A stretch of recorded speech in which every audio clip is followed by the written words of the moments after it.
Chapter की शुरुआत में हमें लीन दिखाई जाती है जो एनिमल ब्लड से मैकिंग का पोर्ट्रेट ड्रॉ करती है।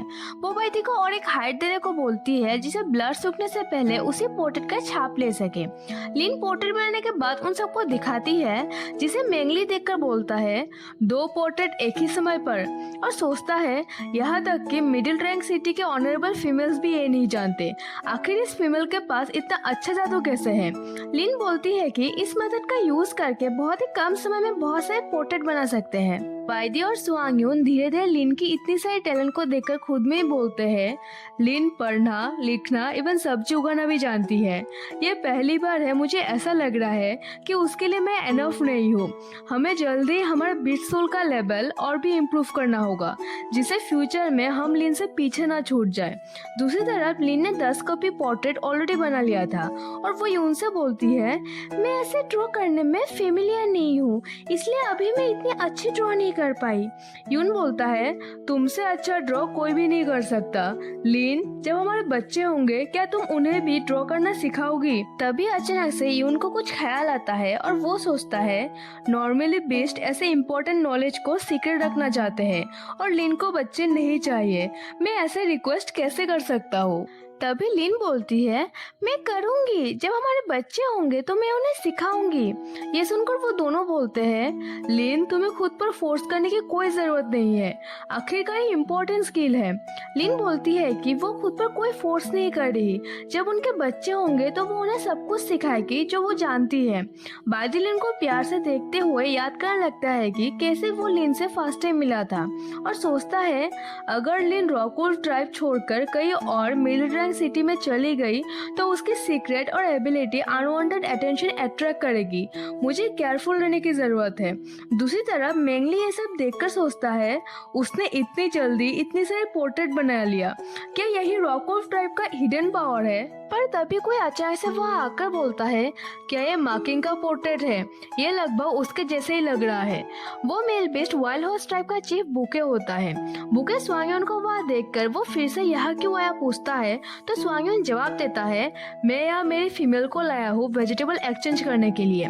तभी लिन बुके को ग्रीट करती है तो बुके लिन की ब्यूटी को देखकर स्वांगयोन से जेलस हो जाता है क्योंकि वो चीफ होकर भी अभी भी सिंगल है और स्वांगयोन को इतनी सुंदर फीमेल मिल गया। तभी मेंगली बुके के कान में कुछ बोलता है तो बुके बोलता है कि उनके लाए गए फ्रूट्स और वेजिटेबल्स वो खरीदना चाहता है। ये सुनकर बायदी बोलता है चीफ बुके क्या आपके पास कलरलेस जेम्स के अलावा कोई और कलर का जेम्स है? बुके बोलता है तुम्हें कौन सा रंग चाहिए? बायदी बोलता है पर्पल और गोल्ड, और अगर ये नहीं है तो ग्रीन भी चलेगा। बुके बोलता है पर्पल और गोल्ड मीडियम जेम है, तुम कुछ ज्यादा ही नहीं मांग रहे हैं। बायदी थोड़ा मुस्कुरा कर बोलता है हम बीस्ट सिटी में मीडियम जेम प्राप्त कर सकते हैं पर ये यहाँ से बहुत दूर है इसलिए मैं नहीं जाना चाहता। बायदी का बात सुनकर बुके चौंकते हुए सोचता है बीस्ट सिटी में अगर ट्रेड करना हो तो बीस्ट को कम से कम 3 स्टार या उससे भी अधिक पावरफुल होना जरूरी है। ऐसा लगता है कि ये मेल बीस्ट काफी पावरफुल है।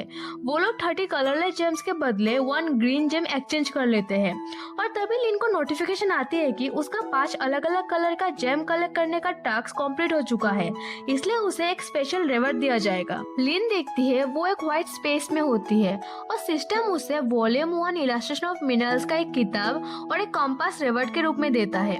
सिस्टम बोलता है ये कॉम्पास खजाने की तलाश के लिए है, ये आपको सभी दिशाओं में 500 मीटर के अंदर मिनरल्स को खोजने में आपकी मदद कर सकता है। लिन ये सुनकर बहुत एक्साइटेड हो जाती है और दिन में खजाने के सपने देखने लगती है, पर अचानक से वो सोचती है कि वो प्रेजेंट टाइम में मेटल को गला नहीं सकती।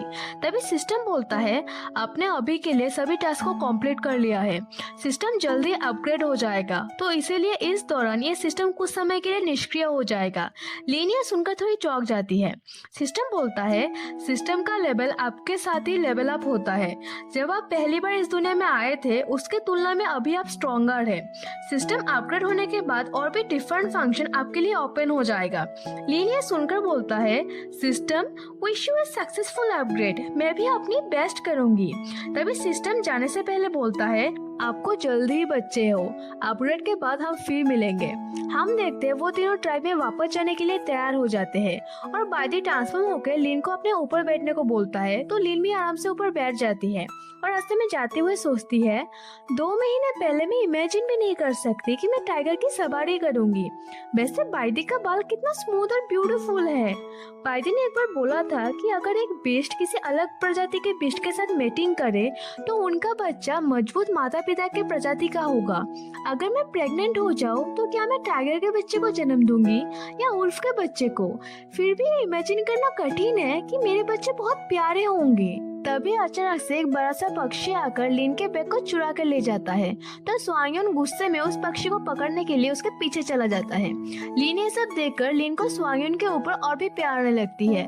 लिन सोचती है, मॉम डैड, मैं इस दुनिया में अकेले नहीं हूँ, मैं यहाँ पर जीने की पूरी कोशिश करूंगी।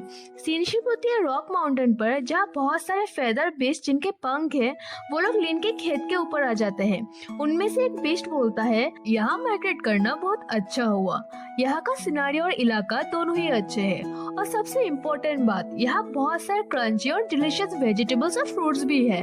मीट खाने वाले उल्फ सब्जियां क्यों उगाते हैं? दूसरा बीस्ट बोलता है, मुझे परवाह नहीं, अच्छा होगा कि उल्फ ट्राइब का चीफ पहले ही वापस आ जाएगा और हमें फल और सब्जियां बेचेगा। दूसरी तरफ कुछ फेदर ट्राइब के बच्चे बिना पूछे खेत के फल और सब्जियों को खाने लगते हैं और जो पसंद नहीं आता उन्हें कुचलने लगे।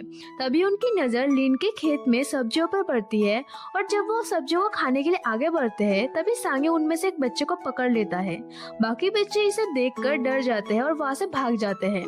सांगे उन्हें जाते हुए देख सोचता है, लिन ने इन्हें उगाने में बहुत मेहनत किया है, मैं इन्हें किसी को भी चोरी करने नहीं दूंगा। और यह चैप्टर एंड हो जाती है।